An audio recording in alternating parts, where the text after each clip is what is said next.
Come in. Welcome. I'm E.G. Marshall. I have a strange and frightening story about an onyx eye and the effect it had on the lives and happiness of several people. It is a well-known law of physics that any action has an equal and opposite reaction. If you press down on one side of a seesaw, the other side goes up. If you drop a stone into a puddle of water, the water rises in exact proportion to the displacement of the stone. If good luck is on the face of the coin, wouldn't the other side bring the reverse? It's for you, Kathy. Oh. A birthday present. Now close your eyes and hold out your hand. There. You may open your eyes now. Oh, why, it's beautiful. You don't like it? Oh, yes. Yes, I do. It's very unusual. It looks like an eye. Well, the little man I bought it from said it would bring us luck. It's onyx. The eye in the onyx makes it valuable as an oddity. Oh. What's the matter? It moved. It moved in my hand. Take it away, Jack. Take it away. Please.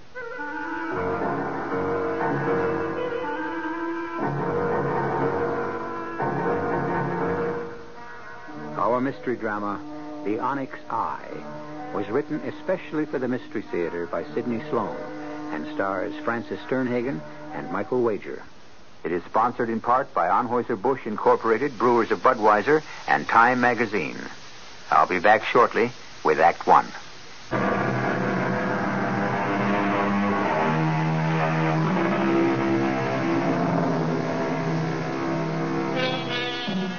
It was a cold, slushy day in January that Jack Evans found himself on the run-down side street in a section of town in which he had seldom been before. He was weary and cold from job hunting, but he knew he couldn't go home and face Kathy, his wife, on her birthday without some small gift. Then he saw it, the little curio shop. He looked in the window at the collection of junk jewelry, second-hand objets d'art, when his eye was attracted to an interesting egg-shaped object, dusty and half covered by other things. He immediately knew that was what he was going to buy for Kathy. Hello? Anybody here? Yes. Can I help you? Oh, I didn't see you. What can I do for you?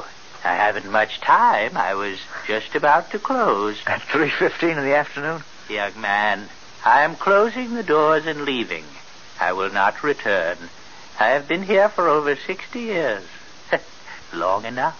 Long enough, wouldn't you say? Why, yeah, I guess so. So you will be my last customer, and I will be generous. Name your own price for the thing you want. I haven't made up my mind about anything, but I did notice a white egg-shaped object in the window. Why, yes, how did you know? I knew. I remember my mother had a china egg when she used to darn socks. You know what I mean? Yes. And I thought I'd like to get one for my wife. It's her birthday. Ah, yes. I know it isn't much of a present, but, well, I can't afford more at this time. Oh, it will bring you luck. And if you ask to buy it, I must sell it to you. What? Would you like to see it? I'll take it out of the window. Well, yes, please. Here. Here it is. But I must tell you, this is not a china darning egg. It is onyx. Here, don't drop it. Oh, feels heavy. Heavier than I thought. Turn it over. Good Lord, it's an eye. It looks like an eye. If you still want it, you may have it at your price. Whatever you offer, I must accept. But you must be sure you want it. And all that goes with it. Because you will have it with you forever.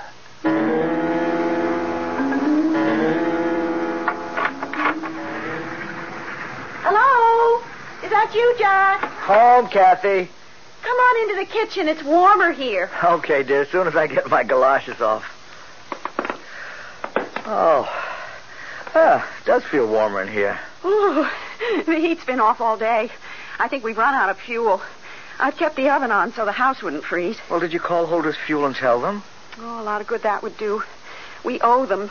Well, we're way beyond our credit. Oh, but in weather like this, let me call them. Didn't you tell them you're expecting a baby and that the cold wouldn't... Phone's out, too, Jack. They sent us 2 warning notices. Oh, great. Fine thing to happen on your birthday. You should have married a guy who could take care of you, Kathy. Oh, you're the nicest husband in the world. And you're going to be a marvelous father. But... No buts. Having you for my husband is enough. Enough for me. What did you do all day, dear? Walked around looking for a job. Any luck? I had one promise from Ellsworth Manufacturing. You think it's a possibility? I wouldn't bank on it. I think the guy in the employment office, Mr. Mazurek, was just trying to brush me off.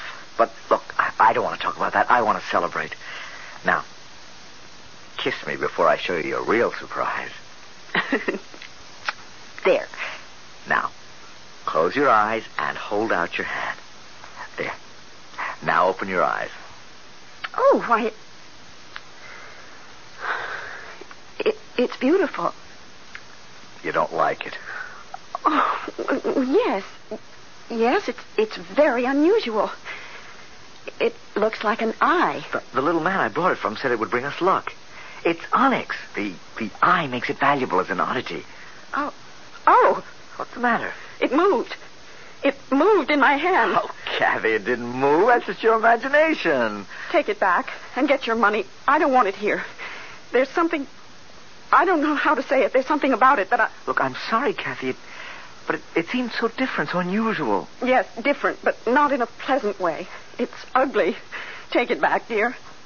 I can't take it back. What? I don't want to. The old man said it would bring me luck. Well, we could use a little. I don't believe in luck, Jack, and you know it. I just can't have that evil-looking eye around. Luck or no luck. The phone. It's been off all day.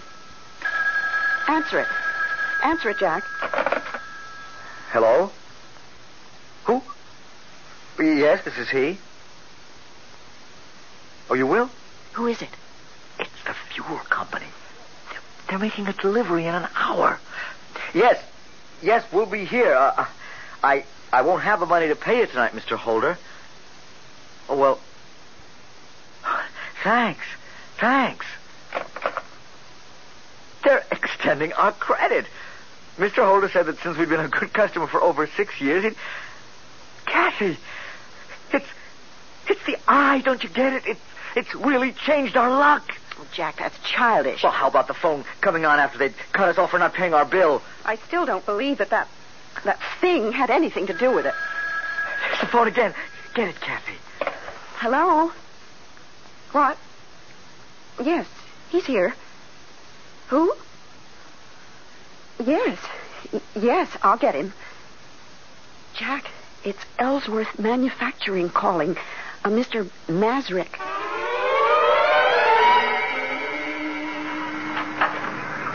Oh, good morning.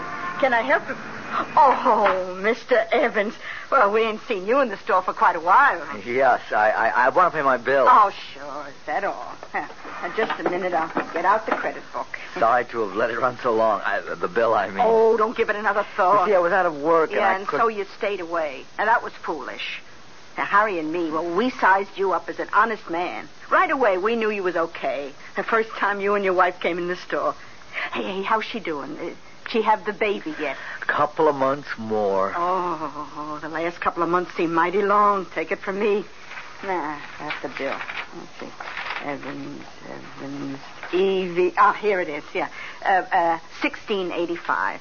Part of it was for that baby magazine your wife was getting. Oh, yeah. Well, I can pay it. Just got my first week's pay. Oh, wonderful. You see? Nothing like a baby to bring a couple of luck, Mr. Evans. Now, you'll find that Providence provides for a baby. I guess you're right. I'm working for Ellsworth Manufacturing. I'm a foreman. Oh, that's great. Hey, I just thought, why don't you buy a lottery ticket on the state lottery for the baby? It's just $2, and with your luck, I'm sure... I don't want to push it too far, Mrs. Mazza. I got a load of bills to pay before I start taking chances on $1 million to one shot. Well, someone's got to win. Hey, Look, I'll put up the money for you. The ticket will be in your name. If you hit, we split. Nothing to lose and everything to gain. It'll be my present to the baby. How about it? Okay, but you're throwing away your money. I never won anything in my life.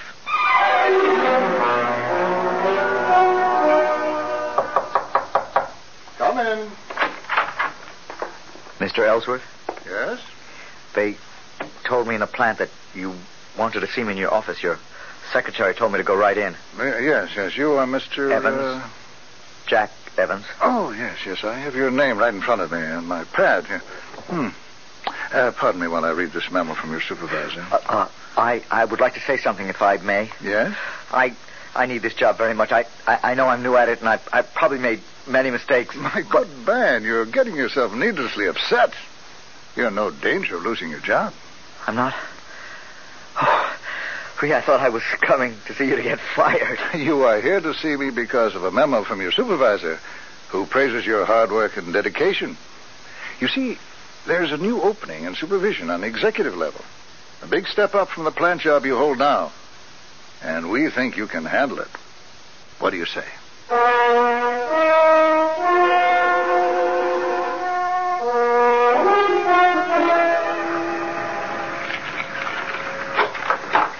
Kathy! Kathy! I've got wonderful news! Kathy! Oh, that's strange. She doesn't go out at this hour. Kathy! A note. Jack, dear, I'm getting pains. I thought I'd better not wait. I'm asking Mrs. McCarthy next door to go with me to the hospital. Love, Kathy. Good Lord. It's too early. Too early. Yes? Yes, this is he. Oh, yes, I know. She left me a note. How is she? Yes. Yes, I'll be there in 10 minutes.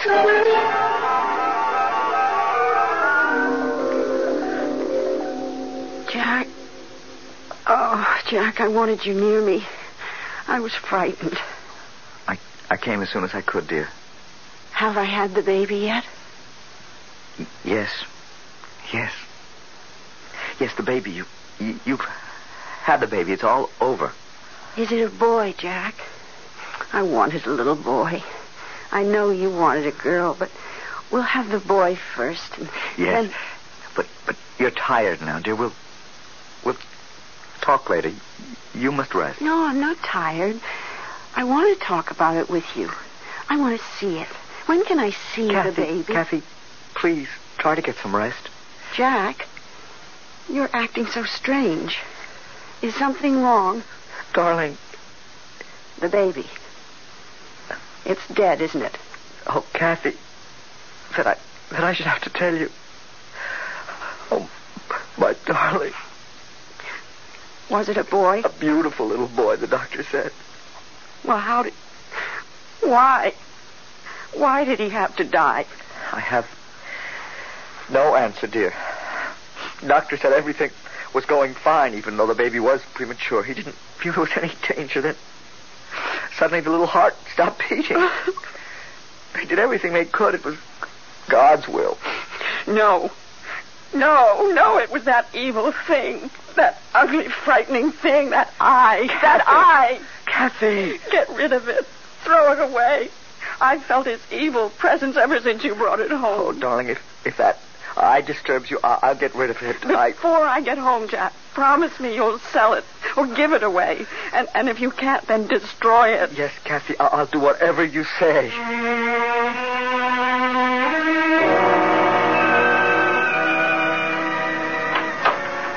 Hey, I was just closing up, mister. It's me, Mrs. Mazur. Oh, sure, Mr. Evans. I hate to bother you so late, but I spent most of the evening at the hospital with my wife. And... Yeah, I heard about that this afternoon. Mrs. McCarthy told me. Gosh, that's a terrible thing to happen to a nice young couple like you two. I sent your wife a card. Yeah, thank you. Listen, what I came in to ask you... You know this neighborhood well, don't you? Uh-huh. I lived here all my life. Do you know Quentin Street? Oh, about 6-7 blocks north. Yeah. Used to be a nice residential street, but Oh, it's real run down now. Do you know that little curio shop at the corner of Westerly and Quentin? You mean did I know it, don't you? Oh, it's been closed for ages. Years. No. I was in there last week and made a purchase. You couldn't have. Well, that building's been empty for nearly 20 years. The windows are broken, it's fallen apart. You know, I remember it when I was a girl.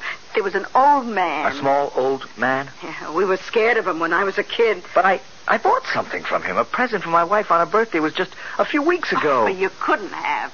Well, the building's been condemned for over 5 years. It's supposed to be pulled down. But he was there, I tell you, in the shop. January 29th, my wife's birthday. Mr. Evans, I seen the ambulance come and take him away. Exactly 20 years ago. I think it was in January, too. He was dead.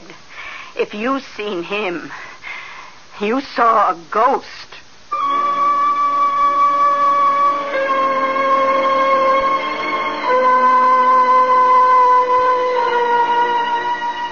The pendulum is swinging back. Payment is being demanded. What seemed like one piece of good luck on top of another is now being eroded and lost. The payment burden may get to be even heavier.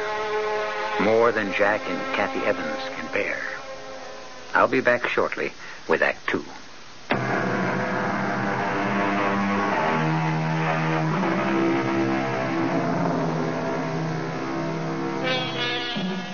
When Jack Evans was told that the little curio shop where he had purchased the Onyx eye had been closed for over 20 years, he couldn't believe it. The memory of the night when he was in the shop a few weeks before was sharply etched on his mind. The next day he went to find out for himself. The shop was no longer there. The ancient building in disrepair, broken windows, the door hanging on one hinge. It was not his recollection of the shop, but it was as Mrs. Mazza had described it. That evening, as he returned from work... Mr. Evans? What? Are you Jack Evans? Yes? I'm from the Globe, Mr. Evans. Congratulations. Congratulations. Yeah, you won the big state lottery, Mr. Evans. Didn't you know? No, I don't think... Oh, hey, this is rich. You haven't even been told yet? I mean, nothing from the lottery commission, no phone call, no letter, no wire. Oh, wait a minute. There it is. Look, it's right by your door. See, it's a wire. Here you go. Open it. Jack Evans, 38 Mulberry Street. Uh-huh. Well, happy to inform you that your number... a check for $250,000 will be... Oh, good Lord. Hey, are you all right? Yeah, sure. I'm great. Well, you looked a little pale for a minute. Well, I guess it sort of got to me for a minute. I think I wanted to get rid of it. Huh? Well, what? You mean your lottery ticket? No. The Onyx eye. Huh? Oh, this money is only half mine. Mrs. Mazza, who runs a little stationery store on Euclid and 12th, bought the ticket for me. We're going to split the money if I won. Mrs. Mazza, Euclid and 12th. Got it. Now, what about this eye? The Onyx eye you just mentioned? I'd rather not say much about that. It's kind of a good luck charm. Well, have you got it with you? I mean, I'd like a picture, with you holding the good luck charm in your hand. Well, I've got it in the house. Come in. Great. Say, you said you were going to get rid of it, or you wanted to get rid of it? Yeah, it bothered me. Just a minute. I've got it in a drawer. Ah. Here it is. Say, that is something. Huh. Ugly little thing, isn't it? That eye seems to be looking right at you, huh? My wife's afraid of it, wants me to get rid of it. Are you going to? I don't know. She thinks it brings bad luck. For you, it didn't.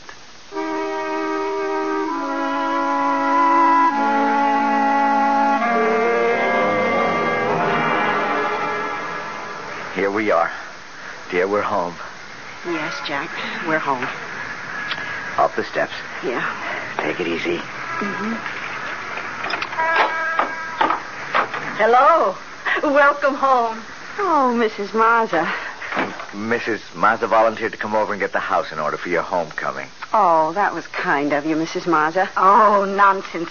Don't even say that after what you've both done for Harry and me with your good luck charm. Oh, it's beautiful. so many flowers. The entire room is full of flowers. A coming home present from Harry and me. I knew you'd like them. You shouldn't have been so extravagant. Oh, after what you've done for us, it's nothing. You know what we're going to do with our share of the money? We're going to sell the store and move to a warmer climate, which will be good for Harry's arthritis. Oh, that's a good idea. Mrs. Evans, what are you two going to do with your half? Kathy, Mrs. Mazza was speaking to you. What? Would you pick up the phone, Mrs. Mazza? There on the table. Oh, yeah, sure. Hello? Yes, this is the Evans residence. Oh, just a minute. Oh, Kathy, someone on the phone for you. The man said that the Globe newspaper. Oh, that newspaper reporter again. He called me several times at the hospital. I don't want to speak to him. Oh. Hello? Oh, well, she's busy and can't talk. What? Was she what? Sell? Are you crazy? You asking her to sell her luck? You're out of your mind, mister. Oh, you know, he wanted to buy your Onyx eye, your luck. Now, how do you like that? Eye? Have you still got that terrible thing, Jack? Oh, Kathy, I haven't had a chance to get rid of it. You promised. You promised, Jack. You swore to me you would get rid of that ugly eye before I came home. You promised me that faithfully in the hospital. Calm down. You mustn't You go on lied like to that. me. You know what misery that thing has caused us. It took my baby from me. Kathy. It killed my baby. Oh, look, Mrs. Evans, if you really mean that, I'll take it. I'll buy it. Yes, it's yours. A present. You don't have to buy it. Give it to her, Jack. Give it to her. Kathy. Get rid of that thing. That evil thing. Or I'll go away. You'll never see me again. All right. All right, Kathy. I'll do anything you say. Here, Mrs. Mazza, I hope it brings you better luck than it has us.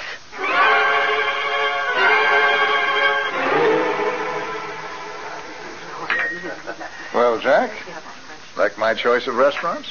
I've never eaten in a place like this before. Well, you'd better start getting used to it. The firm has a charge account here. We do most of our business entertaining here. Oh, yes, Peter Fairley told me. That all he told you? Jack, we like you. When you came into that money, when you won the lottery, you didn't change. We all thought you'd buy cars, clothes, jewelry, a new house. But you took it all in your stride. No fuss, no feathers. Made a big impression on the board, I can tell you. I wasn't trying to make an impression, Mr. Ellsworth. We knew that, Jack. We all knew that. You were just that kind of a man. Which brings me to what I started to say a moment ago. Jack, the board of directors has voted to make you an officer of the company. You are now a vice president of Ellsworth Manufacturing Incorporated.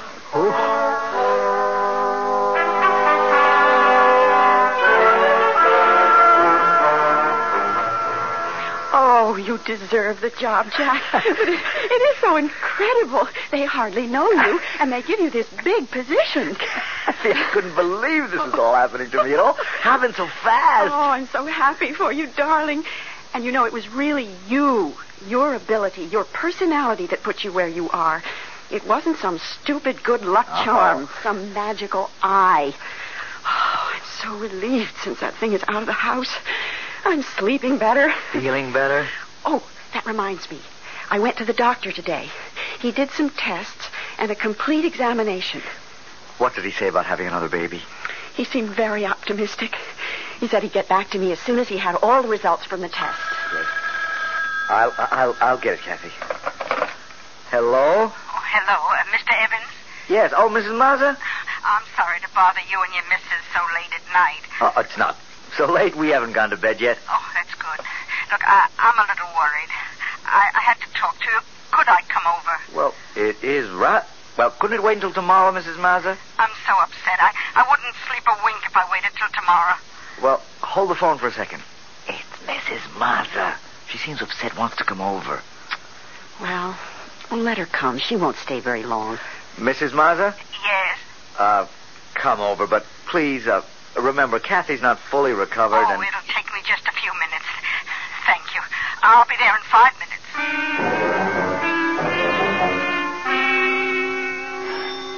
There she is, Jack. Let her in. Okay. I got it.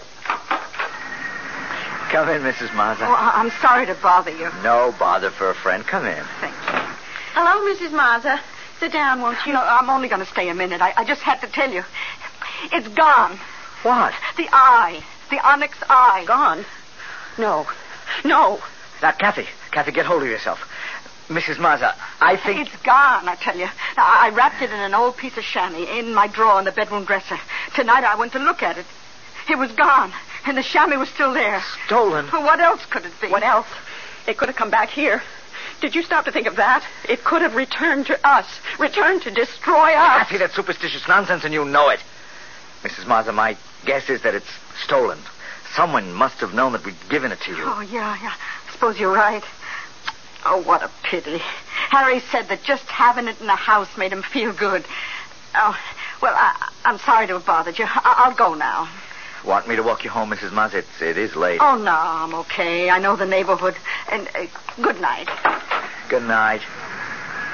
You're sure you'll be all right going home alone? Oh, sure. Jack, Sure. look. On the doorstep. What? Oh, my God. It's the onyx eye. It's come back. It's come back. Oh, quick, look outside. See if anyone's near. No one. There's not a living soul on the street. It's come back. We'll never get rid of it. You have made an offer, and now you must go through with it. No, we don't want to take it back, please. That is impossible. I cannot take it back. You have made a bargain, and you must hold to your word. Is there no way to be rid of it? I told you, you must be sure you want it, and all that goes with it, it will be with you forever. Wait, oh, man, there must be some way. Jack, darling. Jack. Something that would... You're dreaming, Please, Jack. listen to me. Wake up. Oh, man, listen. Please. Jack, listen to me, Jack. What? Jack, you're having a bad dream. Oh, Kathy, darling. You were dreaming, tossing in your sleep. Oh, what a nightmare. Frustrating dream. You seem to be talking to someone, Ah. pleading. I was dreaming of that little old man who sold me the onyx eye. I begged him to take it back or tell me how to get rid of it. He gave me no answer except that I was compelled to keep it. Forever? Forever. Wait a minute. There's something in the back of my mind. If I could think of what it is, he'd be able... The phone? This hour. It's 4:15 in the morning. Hello? Yes, this is he. Who? St. Joseph's Hospital. Yes. I see. Asked you to call me. Yes, I'll come immediately. Thank you. What is it? Mr. Mazza. Stroke. Mrs. Mazza asked them to call me. She wants me to come to the hospital. It was that thing. Oh, no. That's becoming an obsession with you. Kathy, can't you forget it? Don't you see? Mr. Mazza benefited from the luck, the lottery ticket. And now he's paying for it, as we have.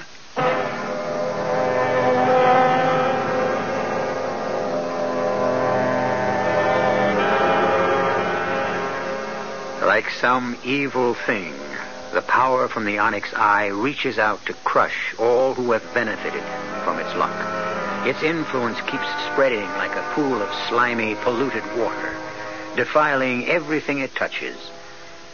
I'll be back shortly with Act 3.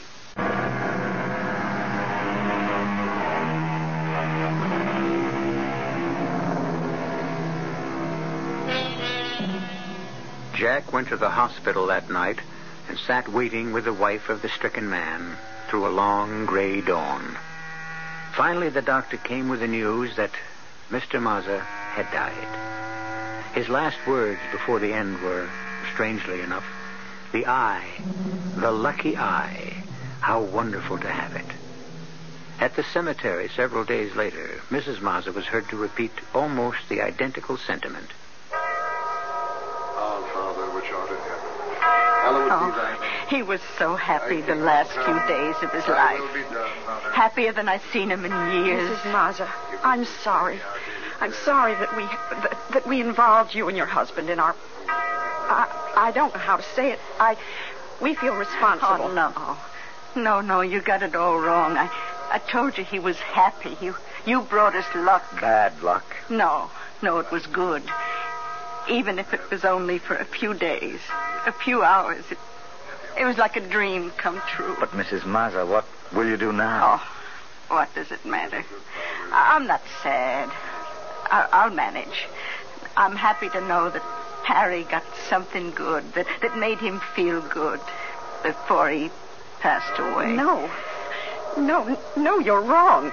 I can't understand you. You wish for death. That's not happiness. I'd give up everything in this world, everything. All the comforts, even necessities to have my baby with me, alive and warm in my arms, next to my heart. Anything for that. Kathy, people are looking at you, please. Let them look. In respect for the dead.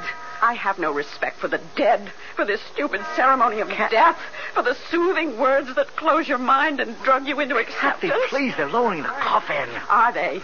I know something else that should be buried in the ground and covered up forever. This. Aye, you brought it here. To bury it. There.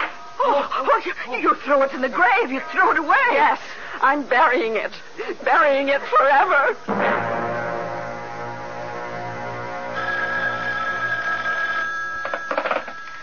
Hello? Hello, Mr. Evans. This is Peter Cawley. You know me. I'm the reporter on the Globe. I'm the guy who interviewed you when you won the lottery. What do you want? I'm in the middle of dinner. Well, I see that you found an envelope on the street with over $2,000 in it and that you turned it into the police. That's right.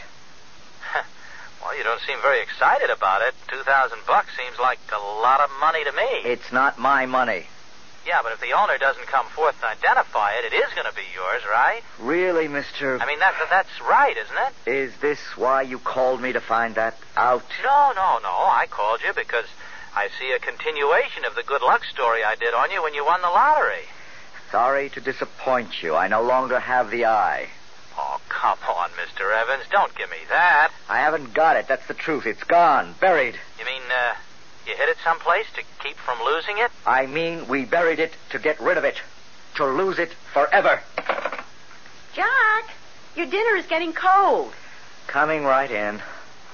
Who was it? Oh, that reporter. You know the one. He wanted to do a story about my finding that money. I told him I didn't want to talk about it. You know, Jack, you found that envelope the morning after Mr. Maz's funeral. Yes. Well, why should that make you pucker your brows? Well, it's the kind of thing that would happen when we had that... But we no longer had it then. Which only goes to prove what I've said. All that superstition about good luck and bad luck is childish nonsense. Now, let's forget it, shall we? What did you do today? Oh, I did the shopping. Went to the cleaners to pick up your suit. Oh, and I went around to the post office to pick up that parcel. What parcel? Don't you remember last Wednesday when we came home? From Mr. Maz's funeral? Yes. Well? There was that slip from the post office saying that they had tried to deliver a parcel, but we weren't home. Oh, no. Yes, I remember. Well, I went over this afternoon and picked it up. It's over there on the desk. Oh, yeah. Let's see what's in it. Jack, don't open it. What? Don't open it. It's that eye. It's come back. Then I've got to know. I've got to know. Oh, good Lord. I was right. It has come back. We'll never get away from it. Stop it. Stop it for good. I'll smash it to bits. Grind it into dust. There. It's shattered. We are free of it now.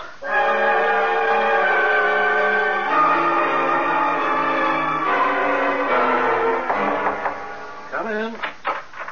You wanted to see me, Mr. Ellsworth? Oh, yes, Jack. Come in. Sit down.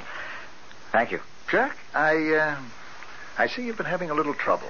About the lottery ticket? I've been in the papers, featured quite prominently. I can say the same thing to you that I told to the district attorney. I did not know the ticket was a forgery. Yes, I know. I have returned my winnings to the State Lottery Commission. Mrs. Mazza has returned her share also. You have behaved very honorably in the whole matter. I myself have said that to the board. This was brought up to the board? It had to be, Jack. You see, you occupy a very unique, a very sensitive position in our company. I don't understand how this could affect the company. My boy, a company such as ours is only as good as our reputation. I get it, Mr. Ellsworth. Now, I know why you called to talk to me. Jack, try and see my side. You are no longer an asset to Ellsworth Manufacturing. You are a liability. Now, I'll tell you what we are prepared to do. We shall give you a letter with the very highest praise for your ability and character. We shall give you 3 months' salary as termination pay, and your best wishes for my future.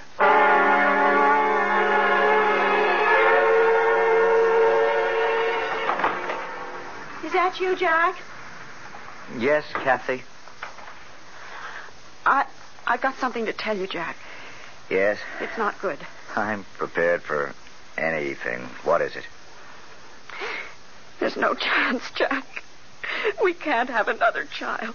Oh, of course we can, darling. We'll go to another doctor. We'll leave here, start fresh someplace else. Sometimes a change of scene or environment. Oh, it's no use. It's happened a million times. Doctors can be mistaken. No, Jack. Nothing will ever be right for us again. Kathy, how can you say that? Look, I'm not giving up. We'll go away. You'll see things will be good again. How could you go? You couldn't leave your job. What job? I've been let go, fired. Oh, Jack. Darling. I knew it. I knew it when I saw. Look, Jack. Look what's on the floor next to the window. Oh, no. No. Your good luck piece. But I smashed it to dust, swept it up, put it in a cloth bag, weighted it, dropped it off at the ferry boat in the middle of the harbor. Look at it. Not a scratch. Not a crack. And that eye. That evil eye glaring at us. How did it get there? I don't know. I didn't see it this morning. And then when the phone rang, I came in here to answer it. And when I finished the conversation on the phone, I saw it. I screamed and ran out of the house. I'm going to beat this thing. There's some way to get rid of it. There has got to be. I remember there was something that little man said, but it seems blurred in my mind. I keep reaching for it, but it gets away from me. You can't give it away. When we gave it to Mrs. Mazza, it returned. But how could the old man give it to me? He did give it to me. And the door. Get it, Jack. I'll go into the bedroom and finish packing. Start packing for me, too. We'll go together. All right, dear.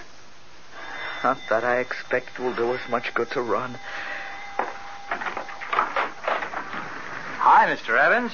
You. Hey, wait, listen. Leave us alone. Can't you stay away from us? No, please, I've got good news. I don't want to hear it. It always turns out bad. Oh, please. Now, don't shut the door, okay? Okay, what is it? Now, first, that money hasn't been claimed. You know the money you found? It'll be released to you at the end of the 30-day waiting period. I won't be here to claim it. Well, why? You going away? Yes. Because you lost your job? That's only part of it. But you haven't lost it. What do you mean? Look, the Globe carried the entire story in this afternoon's edition about how you were innocent and also that it was rumored that you had lost your job with Ellsworth Manufacturing because of the scandal. Yeah, that's about it. Well, 20 minutes after the paper hit the street, the paper got a call from Mr. Ellsworth himself denying the story and saying that the company had never doubted your integrity and all that sort of guff. You know, he told our editor to retract that story tomorrow or face a possible lawsuit. That's very funny. Only hurts when you laugh, huh? You going back to Ellsworth? No, I'm going away. Away from this place for good. You're serious? Dead serious. I want that good luck charm. That Onyx eye. You don't. I want it. I know what it's done for you, and it could maybe... It's done nothing good for me.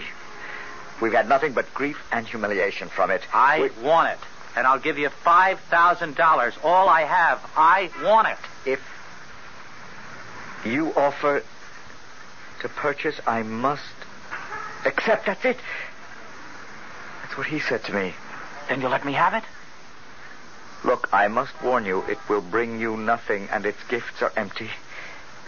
And you'll pay heavily for all you get. Or think you get. I want it. I insist that you sell it to me. Very well. You are sure you want it. And all that goes with it. I'll get it for you. I've got the money with me in cash. Here. Here. Hold out your hand. Yeah. There. And here's the payment. And thanks. Thanks for parting with it. May the Lord have mercy on your soul.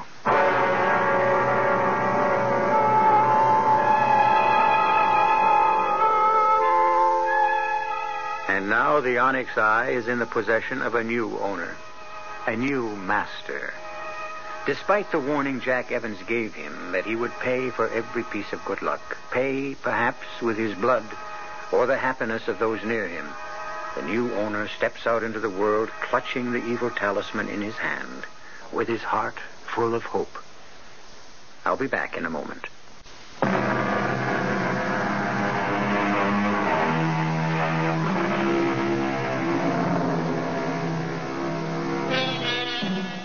Over 2,000 years ago, Aristotle, the Greek philosopher, spoke of the principle of natural law. For every action, there is an equal and opposite reaction. He knew what a delicate balance there was between all natural forces. He originally spoke of a scientific phenomenon, but the irrefutable evidence of the balance can be found in our daily lives. Our cast included Francis Sternhagen, Michael Wager, William Redfield, Bryna Rayburn, and Sidney Sloan. The entire production was under the direction of Hyman Brown. Radio Mystery Theater was sponsored in part by Buick Motor Division and Luden's Medicated Cough Drops. This is E.G. Marshall inviting you to return to our Mystery Theater for another adventure in the macabre. Until next time, pleasant dreams.